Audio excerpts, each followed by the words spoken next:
Your bedroom should be the one room in your home that feels calm, a place to unwind, breathe, and actually rest.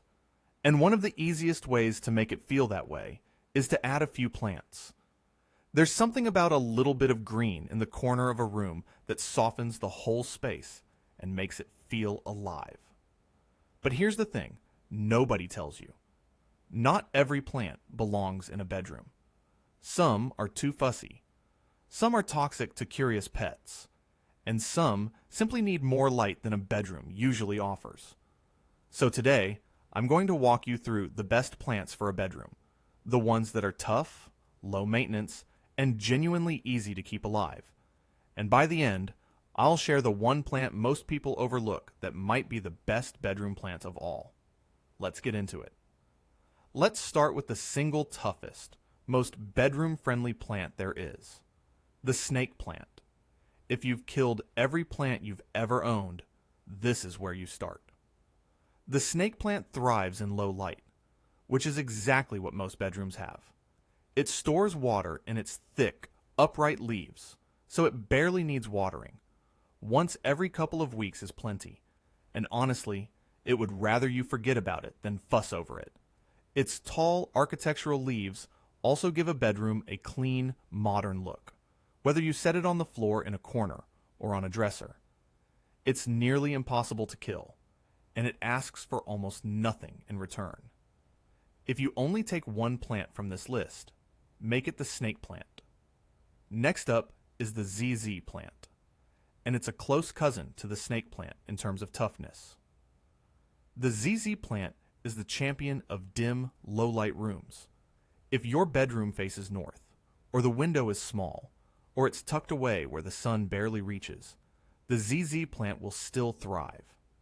It has glossy, deep green leaves that look almost polished, and it stores water in thick underground roots, which means, just like the snake plant, it survives long stretches of neglect. Water it only when the soil is completely dry, roughly once a month, and it will reward you by staying lush and green with zero drama. For a busy person who wants greenery without responsibility, the ZZ plant is perfect. Now, let's add some softness and movement with pothos. Where the snake plant and ZZ plant stand tall and structured, pothos trails. Its heart-shaped leaves cascade beautifully off a shelf, a nightstand, or the top of a wardrobe, adding a relaxed, flowing feel to the room. Pothos is wonderfully forgiving. It adapts to low and medium light, and best of all, it tells you exactly when it needs water. When the leaves start to droop slightly, that's your cue to give it a drink, and within a few hours it perks right back up. It's like having a plant that communicates with you. Pothos also grows quickly, so it feels rewarding. You'll actually see new leaves unfurl over the weeks, which makes it especially satisfying for beginners. For something a little more elegant, consider the peace lily. This is one of the few bedroom plants that not only tolerates low light, but can actually bloom in it, sending up graceful white flowers that bring a quiet sophistication to the room. The peace lily has lush, dark green leaves and that same helpful habit pothos has. When it's thirsty, it droops dramatically, and after a good watering, it bounces right back. It brings a soft, spa-like calm to a bedroom. One quick note, and I'll come back to this later. The peace lily is mildly toxic if eaten, so if you have pets or small children who like to nibble, keep it up high or choose something else. But for a pet-free bedroom, it's a beautiful, easygoing choice.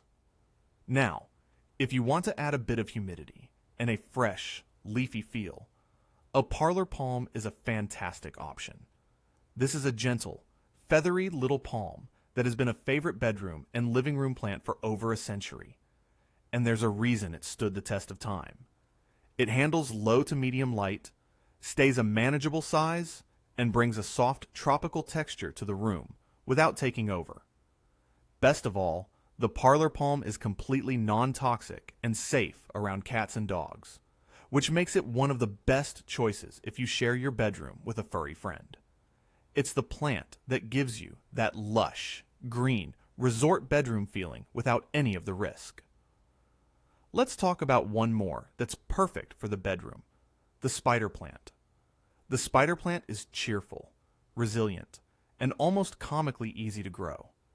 It has long, arching leaves, often striped with cream and green, and as it matures, it sends out little baby plantlets that dangle down like tiny spiders on a thread, which is where it gets its name. It's safe for pets, it tolerates a wide range of light, and it's very forgiving if you forget to water it now and then. The spider plant also happens to be one of the easiest plants to propagate. Those little babies can be snipped off and rooted into brand new plants, so one spider plant can eventually fill your whole home with greenery for free. Now, here's the part I promised you at the beginning, the plant most people overlook, and honestly, one of the best bedroom plants of all, aloe vera. We tend to think of aloe as a kitchen or bathroom plant, but it's genuinely excellent in a bedroom, especially on a nightstand, near a window that gets a little light. Aloe is a succulent, so it needs very little water. A good soak every couple of weeks is all it wants. It's practical too. That soothing gel inside the leaves is perfect for the occasional sunburn, scrape, or dry skin. So you've got a little natural first aid kit right by your bed. It's compact, sculptural, and about as low maintenance as a plant can get. Just give it the brightest spot your bedroom offers, and it'll be happy. So now you've got a solid lineup. The snake plant and ZZ plant for near indestructible, low-light greenery. Pothos and the peace lily for that soft, communicative, easy care charm. The parlor palm and spider plant for pet-safe, leafy texture. And aloe vera as the practical little overachiever. Any 2 or 3 of these will transform a bedroom. Before we finish, let me give you a few quick tips to keep these plants thriving in a bedroom specifically, because the bedroom does have some unique quirks. First, be realistic about your light. Most bedrooms are on the darker side, so lean on the low light champions, the snake plant, ZZ plant, and pothos, and place anything that wants a bit more light, like the aloe, as close to the window as you can. Second, resist the urge to overwater. This is the #1 way people kill bedroom plants. Because these are all low water plants, the biggest mistake is loving them too much. Always check that the soil is dry a couple of inches down before you water again. When in doubt, wait. Third, dust the leaves occasionally with a damp cloth. Dust builds up over time and quietly blocks the light the plant needs, so a gentle wipe every few weeks keeps them healthy and looking their best. And fourth, if you have pets, stick with the pet-safe options. The spider plant, the parlor palm, and skip or elevate the peace lily and aloe, which can cause an upset stomach if nibbled. Now, I want to be honest with you about one thing, because you've probably heard it 100 times. The idea that houseplants will dramatically purify or detox the air in your bedroom while you sleep. You may have seen that claim tied to an old NASA study. Here's the truth. That study was done in a sealed laboratory chamber, not a real bedroom, and in an actual room with normal airflow. You would need hundreds of plants to make any measurable difference to your air quality.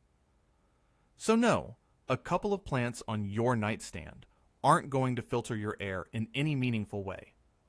But, and this matters, plants do bring real benefits to a bedroom. They add a touch of humidity, which can help with dry air.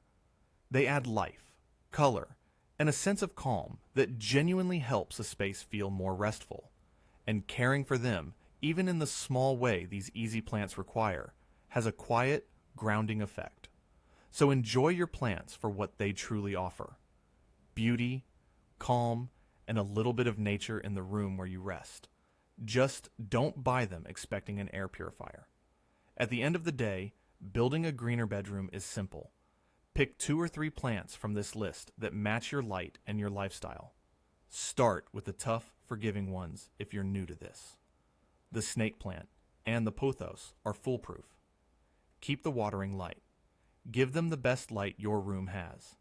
and let them do their quiet work of making your space feel calmer and more alive. You don't need a green thumb, and you don't need a jungle.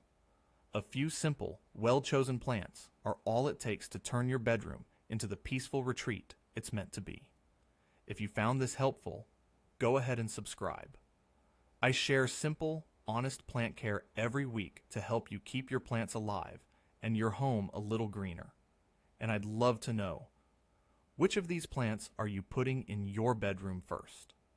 Drop a comment and let me know. Thanks for watching, and I'll see you in the next one.